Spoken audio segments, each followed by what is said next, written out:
श्री श्री 108 श्री सद्गुरु जी महाराज जी के चरणों में कोटि कोटि प्रणाम व आप सभी को मेरा सप्रेम प्रणाम। भाइयों और बहनों, प्रार्थना में बड़ी शक्ति होती है, या यूं कह लीजिए कि हमारे शब्दों में भी बड़ी शक्ति होती है। हम जो भी अपने शब्दों के माध्यम से जो भी प्रार्थना करते हैं परमात्मा से, भगवान से, वो प्रार्थना उन तक निश्चित रूप से पहुंचती है।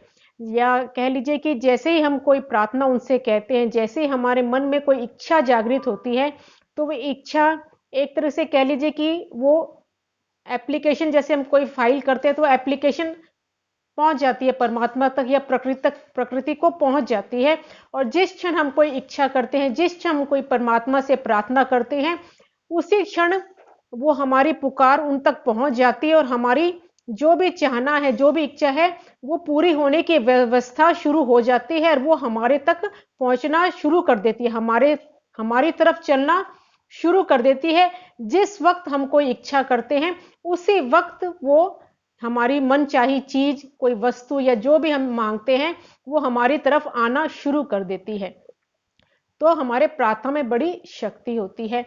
एक प्रसंग आता है कि एक बार बच्चा था, एक छोटे से गांव का बच्चा, विद्यार्थी, जो पढ़ने में बड़ा होनहार था, बड़ा मेहनती था। तो उसकी इच्छा थी कि गांव के नजदीक के शहर में जो मेडिकल कॉलेज है, उसमें वह दाखिला लेना चाहता था। उसके लिए उसने बहुत पढ़ाई करी, बहुत मेहनत करी और रिजल्ट भी अच्छा हुआ। उसका रिजल्ट था 98%। लेकिन जिस कॉलेज में वो एडमिशन लेना चाहता था, उसकी कट ऑफ थी 99%। तो लेकिन उसकी इच्छा थी, वह कुछ निराशा हुआ, लेकिन फिर भी उसने उम्मीद नहीं छोड़ी और उसने जो भी फॉर्मेलिटीज पूरी करनी थी, जो भी एप्लीकेशन लगानी थी, वो एप्लीकेशन लगाई उसी कॉलेज में एडमिशन के लिए। और स्टूडेंट्स ने, बच्चों ने कहा भी, घर वालों ने भी कहा कि वहां पर समय खराब करने का कोई फायदा नहीं है, दूसरे कॉलेज में तुम्हें ट्राई करना चाहिए। लेकिन उसकी आशा थी, वो आशा उसने छोड़ी नहीं थी, पर परमात्मा से निरंतर प्रार्थना कर रहा था। तो कुछ ही दिन बाद क्या हुआ कि उसी कॉलेज से उसको एप्लीकेशन आ गई, फॉर्म इनवाइट करने के लिए उसको प्रवेश फॉर्म आ गया कि उसको दाखिला मिल गया है उसी कॉलेज में, और उसकी प्रार्थना कबूल हो गई। यानी कि जो असंभव थी, प्रार्थना में इतनी शक्ति होती है कि जो असंभव होता है उसमें से हट जाता है, यानी कि असंभव भी संभव हो जाता है। तो हुआ क्या कि उसको उस कॉलेज में दाखिला मिल गया। कि जिस जिस गांव का वह बच्चा था, उसी गांव का सरपंच की जो बेटी थी, वह भी उसी कॉलेज में एडमिशन लेना चाहती थी। लेकिन उसका रिजल्ट क्या हुआ था, 98%। तो लेकिन उस सरपंच की, क्योंकि गांव के पास ही वो शहर था, उस सरपंच की उस कॉलेज के उच्च अधिकारियों तक उसकी पहुंच थी। तो जिसके कारण उसकी चलती थी कॉलेज में, और उसकी बेटी की एडमिशन के लिए उसके कॉलेज के अधिकारियों को कट ऑफ नीचे करनी पड़ी, 98% उसकी कट ऑफ कर दी गई, जिससे उसके सरपंच की बेटी का एडमिशन हो गया और उसी के तहत उस लड़के का भी एडमिशन हो गया। तो उस लड़के की ना तो कोई वो सरपंच का बेटा था और ना ही कोई उसकी उच्च अधिकारियों तक उसकी पहुंच थी, लेकिन उसकी इच्छा थी, उसकी प्रार्थना में इतना बल था कि उसके कारण उसका एडमिशन हो गया। ऐसे हालात बन गए, ऐसी घटनाएं घटी कि उसका एडमिशन हो गया।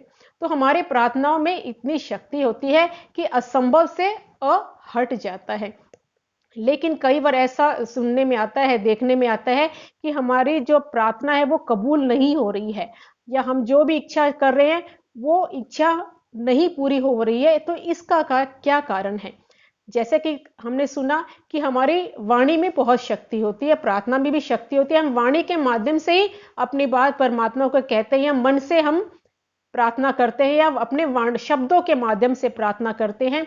तो जिस शब्दों का इस्तेमाल, जिस वाणी का इस्तेमाल हम प्रार्थना के लिए करते हैं, उसी वाणी का इस्तेमाल अगर हमने किसी को दुख पहुंचाने के लिए अगर कर दिया, तो वो हमारी प्रार्थना, जो हमारी इच्छा थी, वो चलना शुरू हो जाती है अपनी जगह से, लेकिन आते आते उसमें ब्रेक लग जाता है।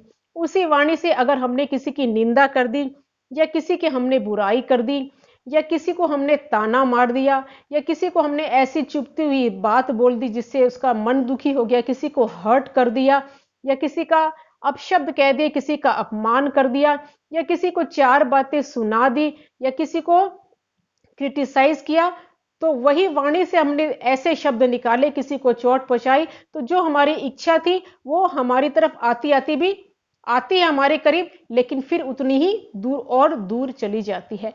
तो हमारे शब्दों में बड़ी शक्ति होती है।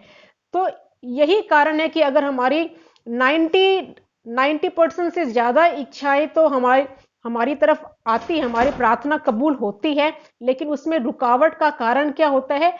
अपने आप को देखना चाहिए कि हमारी तरफ से कोई ऐसा काम तो नहीं हो रहा है जिससे किसी का मन दुखी हो रहा है। हमारे, चाहे हमारी वाणी के माध्यम से, चाहे हमारे व्यवहार के माध्यम से, चाहे हमारे विचारों में, हमारे मन में तो किसी के लिए शिकायत नहीं चल रही, मन से तो हम किसी का बुरा नहीं चाह रहे। अगर ऐसा हम कर रहे हैं तो हमारी प्रार्थना फिर कबूल नहीं होती है, वो आते आते आते आते फिर नो एंट्री और दूर दूर चली जाती है।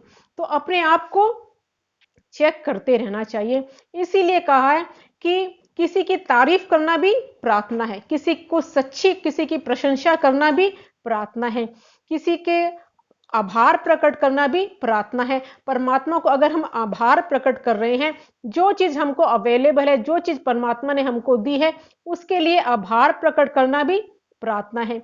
किसी के रोते हुए चेहरे पर हंसी ला देना भी प्रार्थना है। किसी के मन को शांत कर देना, किसी का मन दुखी है, ऐसी दो बातें बोली कि उसका दुख दूर हो गया, या ऐसा कुछ किया कि उसका दुख हल्का हो गया, तो ये भी प्रार्थना है। किसी के हमने मुस्कुराहट ला दी, किसी के चेहरे पर हमने मुस्कुराहट ला दी, तो वो भी प्रार्थना है। तो ऐसे हमारे, अगर हमारे विचार से, हमारी वाणी के माध्यम से, हमारे व्यवहार से किसी को मन को सुख पहुंच रहा है, किसी का दुख हल्का हो रहा है, तो ये भी हमारी प्रार्थना की श्रेणी में आ रहा है। चाहे हम डायरेक्टली ना प्रार्थना करें, या हमारे मन में कोई इच्छा है लेकिन हमारा विचार, वाणी, व्यवहार अगर शुद्ध है, तो वो भी प्रार्थना, हमारी इच्छा, चाहे हम परमात्मा से डायरेक्टली ना बात करें, लेकिन हमारी इच्छा उन तक पहुंच जाती है और प्रार्थना भी उन तक पहुंचती है।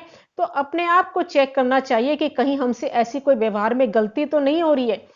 हम किसी से या तो झूठ बोलते हैं, उस वाणी से ही हम अगर झूठ बोल रहे हैं, किसी का दिल दुखा रहे हैं, तो उसमें वाणी में शक्ति होती है। चाहे अच्छा बोले, चाहे बुरा बोले, तो वो शक्ति होती है। वो अपना, अच्छे बोल भी अपना असर दिखाएंगे और बुरे बोल भी अपना असर दिखाएंगे। अगर बोली में शक्ति है तो अच्छी बुरी बोली दोनों हमारे ऊपर प्रभाव डालती है।